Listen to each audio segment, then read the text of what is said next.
உண்மையிலே மலிவான உணவுகள் இருக்குல்ல, அதெல்லாம் நமக்கு பிடிக்கல. அது நமக்கு தெரியும். பிடிக்காம தான் நம்ம சாப்பிட்டுட்ருக்கோம். அதாவது இட்லி, பூரி, பொங்கல், தோசை, பிரியாணி, பழைய சாதம், இந்த மாதிரி உணவுகள்லாம் இருக்குல்ல, பேக்கரி உணவுகள் அல்லது ஸ்வீட்டு, இந்த மாதிரியான உணவுகள்லாம் ஸ்வீட்டு, பேக்கரி ஸ்வீட்லாம் இருக்குல்ல, இதெல்லாம் உண்மையிலே நமக்கு பிடிக்கல. நம்முடைய உடம்புக்கு பிடிக்கல.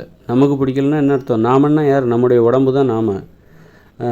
நான் என்றாலும் நான் என்றால் யாருன்னா என்னுடைய உடம்பு. நாம அப்படின்னா நம்மளை மாதிரி எல்லாருடைய உடம்பும் நாம் என்று அர்த்தம். நான் என்பதற்கு என்ன அர்த்தம்?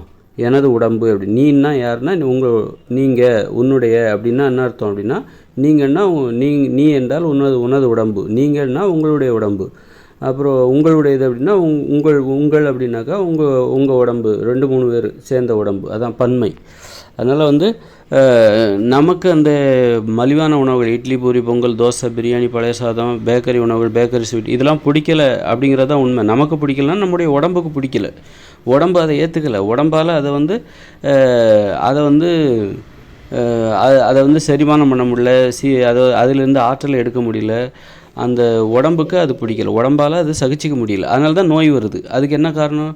அது எப்படி நான் சொல்கிறேன், உண்மையாகவே நான் எப்படி சொல்கிறேன், நம்ம உடம்புக்கு பிடிக்கலன்னு நீ எப்படி சொல்கிற அப்படின்னு நீங்கள் என்கிட்ட கேட்டிங்கன்னா நான் சொல்கிறேன், அதனால தான் நமக்கு நோய் வருது. நம்ம உடம்புக்கு அதால் ஏற்றுக்க முடியல. நம்ம உடம்புக்கு அந்த உணவுகள் பிடிக்கல, மலிவான உணவுகள் பிடிக்கலைங்கிறதான் இட்லி, பூரி, பொங்கல், தோசை இதெல்லாம் பிடிக்கல அப்படிங்கிறனால தான் நம்ம உடம்புக்கு நோய் வருது.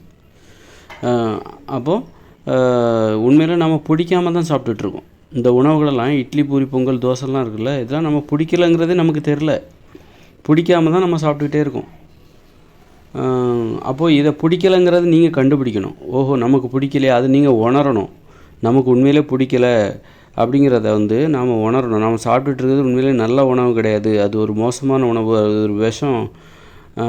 அப்படிப்பட்ட உணவை தான் நம்ம நல்ல உணவும் நம்ம சாப்பிட்டுட்ருக்கோம், ரசித்து சாப்பிட்டுட்ருக்கோம். அப்போ அது மோசமான உணவுன்னு நாம் எப்படி உணர்றது? எப்படி நான் தெரிஞ்சுக்கிறது? நான் சொல்கிறேன் சரி, நீங்கள் அதை எப்படி உணர்றது? நீங்கள் எப்படி புரிஞ்சுக்கிறது அப்படின்னா, ஒரு 100 நாளைக்கு இந்த மலிவான இட்லி, பூரி, பொங்கல், தோசை, பிரியாணி, பரோட்டா, பழைய சாதம், இந்த மாதிரி மாமிச உணவு, இதெல்லாம் மீன் உணவு, இதெல்லாம் சாப்பிடாதீங்க. ஒரு 100 நாளைக்கு சாப்பிடாதீங்க. 100 நாளைக்கு நீங்கள் வேறு உணவுகளை சாப்பிடுங்க. வேறு உணவுகள்னால் நல்ல உணவுகள், சாப்பிடுவதற்கு ஏற்ற உணவுகள். 50% சமைத்த உயர்தரமான உணவுகள், 50% பச்சை காய்கறிகள், பழங்கள், இதை சாப்பிடுங்க. அதாவது சமைத்த உணவுகள்னால் அது என்னது? காய்கறி உப்பு போட்டு சமைச்ச உணவு, இனிப்பு கலந்து சமைச்ச உணவு. அதில் காய்கறி பொரியல், காய்கறி கூட்டு, கீரை பொரியல், கீரை கூட்டு, வேக வைக்கப்பட்ட கிழங்கு, பச்சை கிழங்கு, பழங்கள், அப்புறம் பயறு வகைகள், பருப்பு வகைகள், இந்த மாதிரி சாப்பிடுங்க. அரிசியாக அதை ஊற வச்சு பச்சையாக சாப்பிடுங்க. கோதுமையாக அதை முளை கட்டி பச்சையாக சாப்பிடுங்க. அதை சோறாக்கி சாப்பிடாதீங்க. பச்சையாக சாப்பிடும்போது கொஞ்சமாக தான் சாப்பிடுவீங்க, சோறாக்கி சாப்பிட்டா நிறைய சாப்பிடுவீங்க. அதனால் இந்த மாதிரி நீங்கள் ஒரு 100 நாள் நீங்கள் மலிவான உணவுகளை சாப்பிடாமல் நான் சொல்கிற அந்த உயர்தரமான உணவுகள் எதை சாப்பிடுமோ அந்த உணவுகளை நீங்கள் ஒரு 100 நாள் சாப்பிட்டீங்கன்னா, அதன் பிறகு இந்த 100 நாளும் நீங்கள் இப்படி ஒரு மலிவான உணவுகளை சாப்பிடாமல் வேறு உணவுகளை நீங்கள் சாப்பிடும்போது உங்கள் உடம்புல நிறைய நன்மைகள் நடக்கிறத உணர்வீங்க. உங்கள் உடம்புக்கு இதுவரைக்கும் நிறைய நோய்கள் இருந்தால் அது குணமாகும். உங்கள் உடம்புல உள்ள நோய்கள்லாம் குணமாகும். அதை பார்த்து அப்போ தான் நீங்கள் உண்மையை உணர்வீங்க. அடப்பாவமே, இவ்வளோ நாள் நல்லதுன்னு நினச்சி ஒரு விஷத்தை போய் நம்ம சாப்பிட்டுட்டு இருந்திருக்கோமே. அந்த இட்லி, பூரி, பொங்கல், தோசைலாம் பாரம்பரிய உணவு, கலாச்சாரம் அப்படி இப்படின்னு சொல்லிட்டு விஷத்தை போய் நம்ம சாப்பிட்டுட்டு இருந்திருக்கோமே அப்படிங்கிறத நீங்கள் உணர்வீங்க. அந்த 100 நாள் அனுபவத்தில் நீங்கள் எவ்வளோ ஒரு மோசமான உணவை சாப்பிட்டுட்ருக்கீங்க அப்படிங்கிறத நீங்கள் உணர்வீங்க. அப்போ 100 நாள் கழித்து திரும்பவும் நீங்கள் உங்களுக்கு தோசை, பிரியாணி, பழைய சாதம் சாப்பிட்றதுக்கு நீங்கள் சாப்பிட்டீங்கன்னு வைக்கிங்கன்னா, ஒரு நாள் தான் சாப்பிடுவீங்க, அதாவது 2 நாள் தான் சாப்பிடுவீங்க. அதுக்கு மேலே உங்களால் சாப்பிட முடியாது. அதை பார்த்தாலே பயப்படுவீங்க. ஏன்னா இப்போ 100 நாள் நீங்கள் அந்த மலிவான உணவு இட்லி, பூரி, பொங்கல், தோசை அதெல்லாம் சாப்பிடாம அதற்கு மாற்று உணவாக சமைத்த உயர்தரமான உணவுகள் 50%, அப்புறம் பச்சை காய்கறிகள், பழங்கள் 50% இதை சாப்பிட்றீங்களா? அதனால உங்கள் உடம்புல நிறைய நல்ல மாற்றங்கள் நடந்திருக்கும். அதாவது உங்கள் உடம்புல உள்ள நோய் குணமாக இருக்கும். உங்கள் உடம்பு பருமனாக இருந்திருக்கும், அது இப்போ ஒல்லியாக இருந்திருப்பீங்க, ஆரோக்கியமாக இருந்திருப்பீங்க, உங்களால் நல்ல உடல் உழைக்க முடியும், நீங்கள் ஒரு லட்சியவாதியாக மாறியிருப்பீங்க. இதற்கு முன்பு நீங்கள் பிழைப்புவாதியாக இருந்திருப்பீங்க, இப்போ ஒரு லட்சியவாதியாக மாறியிருப்பீங்க. உங்கள் குடும்பத்தில் அமைதி இருக்கும், உங்கள்கிட்ட வன்முறை உணர்ச்சி இல்லாமல் போகும். ஏன்னா மாமிசம் சாப்பிடக்கூடாது. மாமிசம் சாப்பிடாமல் ஒரு 100 நாள் இருந்து பாருங்கள். மீன் சாப்பிடாமல் ஒரு 100 நாள் இருந்து பாருங்கள். அப்போது நீங்கள் ஒரு மென்மையானவராக, பண்புள்ளவராக, மனிதத்தன்மை மிகுந்தவராக மாறியிருப்பீர்கள். ஒட்டுமொத்தமாக உங்கள் உடம்பும் ஆரோக்கியமாக இருக்கும், உங்கள் மனசும் ஆரோக்கியமாக இருக்கும், உங்கள் வாழ்க்கையும் ஆரோக்கியமாக இருக்கும். ஒரு குற்ற உணர்ச்சி ஏற்படாது. கெட்ட வார்த்தைகள்லாம் பேசுகிறத விட்டுருவீங்க. கெட்ட வார்த்தைகள் பேசுகிறதுக்கு என்ன காரணம்? மாமிசம் உண்பது தான் காரணம், மீன் உணவுகளை உண்பது தான் காரணம். இட்லி, பூரி, பொங்கல், தோசை இது போன்று உடலுக்கு நோயை தருகிற, உடலை அடிமைப்படுத்துகிற அல்லது உடலுக்கு மரணத்தை மெதுவாக கொண்டு வருகிற ஸ்லோ பாய்சன்ஸ் இதுதான் காரணம். அதனால தான் கெட்ட வார்த்தை போடுறோம்.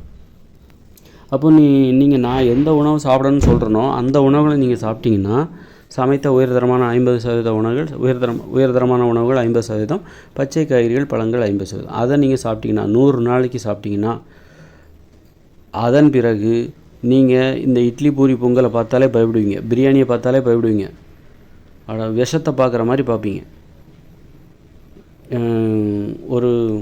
ஒரு மோசமான ஒரு கேவலமான உணவை எப்படி பார்ப்பீங்க அது மாதிரி பார்ப்பீங்க. கெட்டுப்போன உணவை எப்படி பார்ப்பீங்க அதே மாதிரி தான் பார்ப்பீங்க. நீங்கள் இது நாள் வரைக்கும் நாமெல்லாம் நமக்கே பிடிக்காம தான் அதை சாப்பிட்டுட்ருக்கோம். அதுவே நமக்கு தெரில. ஏன்னா இதுதான் உணவுன்னு நாம் நினச்சிட்ருக்கோம். இட்லி, பூரி, பொங்கல், தோசை இதெல்லாம் நமக்கு உண்மையிலே பிடிக்கல. நாம் என்ன நினச்சிட்ருக்கோம்? இதுதான் உணவுன்னு நினச்சி நம்ம சாப்பிட்டுட்ருக்கோம். அப்போ அது உணவு இல்லை, அதுக்கு ஒரு மாற்று உணவுன்னு ஒன்று இருக்குது. அதை தான் நான் சொல்கிறேன். மாற்று உணவாகிய நான் சொல்லுகிற உணவுகளை நீங்கள் சாப்பிடும்போது இட்லி, பூரி, பொங்கல், தோசையெல்லாம் சாப்பிட்றத விட்டுட்டு மாற்று உணவுன்னு நான் எதெல்லாம் சொல்கிறேனோ அதை நீங்கள் சாப்பிடுங்க 100 நாளைக்கு. அதன் பிறகு பாருங்கள், அதன் பிறகு மீண்டும் பழைய உணவு, அந்த மலிவான உணவுக்கு மீண்டும் சாப்பிட்றதுக்கு முயற்சி பண்ணுங்கள். உங்களால் முடியாது. அப்போ தான் தெரியும் உங்களுக்கு இந்த உணவெல்லாம் பிடிக்கலை. இது நாள் வரைக்கும் நம்ம சாப்பிட்டுட்டு இருந்தோம் இட்லி, பூரி, பொங்கல், தோசைன்னு சொல்லிட்டு தலைமுறையாக சாப்பிட்டுட்டு இருந்தோம், தெரியாமல் சாப்பிட்டுட்ருக்கோம், மூட நம்பிக்கையில் சாப்பிட்டுட்ருக்கோம். இதுதான் உணவு அப்படின்னு நினச்சிட்டு இதை விட்டால் நமக்கு வேறு வழி இல்லைன்னு நினச்சிக்கிட்டு, நோய்கள் வருவதை தவிர்க்கவே முடியாது, வேறு வழி இல்லை, அது நம்முடைய தலைவிதின்னு நினச்சிக்கிட்டு சாப்பிட்டுட்ருக்கோம். நம்ம இது இப்போ கூட நமக்கு தெரியும் இதனால் நோய் வருதுன்னு தெரியும். ஆனால் இதுதான் நம்முடைய தலைவிதி, இதை தான் நம்ம சாப்பிட்டாகணும், நோய் வருவதை தவிர்க்க முடியாது அப்படின்னு நம்ம நினச்சிட்ருக்கோம். நோய் வருவதை தவிர்க்கிற மாற்று உணவு எது அப்படிங்கிறது நமக்கு தெரியலை. அந்த அளவுக்கு நம்ம இதுக்கு அடிமைப்பட்டுருக்கோம். அது தெரிஞ்சு போகணுங்கிற ஆசை நமக்கு வரமாட்டேங்குது. அந்த அளவுக்கு இதுக்கு அடிமைப்படுத்தப்பட்டிருக்கோம். இது நம்மை அடிமைப்படுத்தி வைத்திருக்கிறது. அதனால் நீங்கள் இதெல்லாம் நமக்கு உண்மையிலே பிடிக்கலை, அதை நீங்கள் முதல்ல தெரிஞ்சுக்கோங்க. எப்போ 100 நாளைக்கு நீங்கள் அந்த மலிவான உணவு இட்லி, பூரி, பொங்கல், தோசை, பிரியாணி, பழைய இதெல்லாம் சாப்பிட்றத விட்டுட்டு மாற்று உணவுகளை அந்த உயர்தரமான சமைத்த உணவுகளில் உயர்தரமான உணவுகள் 50%, பச்சை காய்கறிகள் பழங்கள் 50%, இதை சாப்பிட்டிங்கன்னா அதன் பிறகு நீங்கள் இந்த மலிவான உணவுகளை சாப்பிடவே மாட்டீங்க. அப்போ தான் தெரியும் உங்களுக்கு இதெல்லாம் பிடிக்கலை, இந்த மலிவான உணவுகள்லாம் உங்களுக்கு பிடிக்கலைங்கிறதே அப்புறம் தான் உங்களுக்கு தெரியும். பிடிக்காம தான் நம்ம சாப்பிட்டுட்ருக்கோம். இது வரைக்கும் நம்ம பிடிக்காம தான் இதை நம்ம சாப்பிட்டுட்டு இருந்துருக்குறோம்.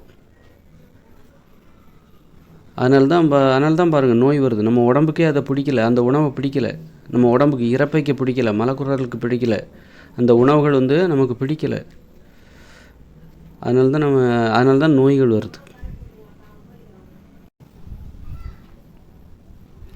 இதுதான் தன்னை உணர்தல். நமக்கு பிடிக்கலை, நமக்கு எது பிடிக்கலை அப்படிங்கிற உண்மையை, பிடிக்காத விஷயத்த நம்ம சாப்பிட்டுட்ருக்கோம், வேறு வழியில் இதுதான் நம்முடைய தலைவிதின்னு நம்ம சாப்பிட்டுட்ருக்கோம்.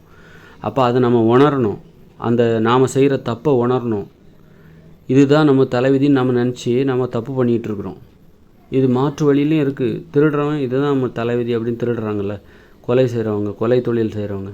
இல்லை நீ வேறு மாதிரியான ஒரு வாழ்க்கை வாழலாம், இதுதான் உன் தலைவிதின்னு நினைக்காத, வேறு மாதிரியும் வாழலாம் அப்படின்ட்டு. அது மாதிரி தான் இது. நம்ம என்ன பண்ணுறோம், திருடுறது எப்படி நம்ம தலைவிதின்னு அவன் திருடுறானோ அதே மாதிரி இந்த இட்லி, பூரி, பொங்கல், தோசை இதெல்லாம் சாப்பிட்ற நம்ம தலைவிதி. சாப்பிட்டா நோய் வரும், வேறு வழி இல்லை, நோய்களை ஏற்றுக்கொண்டு தான் ஆகணும், வேறு வழி இல்லை, இதுதான் மனித உயிர்களின் தலைவிதின்னு நம்ம சாப்பிட்டுட்ருக்கோம். அதனால் இதெல்லாம் நமக்கு பிடிக்காம தான் சாப்பிட்டுட்ருக்கோம், வேறு வழி இல்லை அப்படின்னு சொல்லிட்டு சாப்பிட்டுட்ருக்கோம். வேறு வழி இருக்குது, அந்த வழியை நான் எதுன்னு சொல்லிட்டேன். எந்த உணவில் நீங்கள் சாப்பிடணுமோ அதை சாப்பிடுங்க. உங்களையே நீங்கள் இதுதான் தன்னை உணர்தல். உங்களையே நீங்கள் உணர்ந்துருவீங்க. உங்களுக்கு பிடிக்கலைங்கிறத நீங்கள் உணர்வீங்க. அதுதான் தன்னை உணர்தல். தனது உடலின் உணர்வுகளை உணர்தல். தனது உடலுக்கு எது பிடிச்சிருக்கு பிடிக்கலைங்கிறத தெரிஞ்சுக்கணும். அப்போ அதுதான் தன்னை உணர்தல்.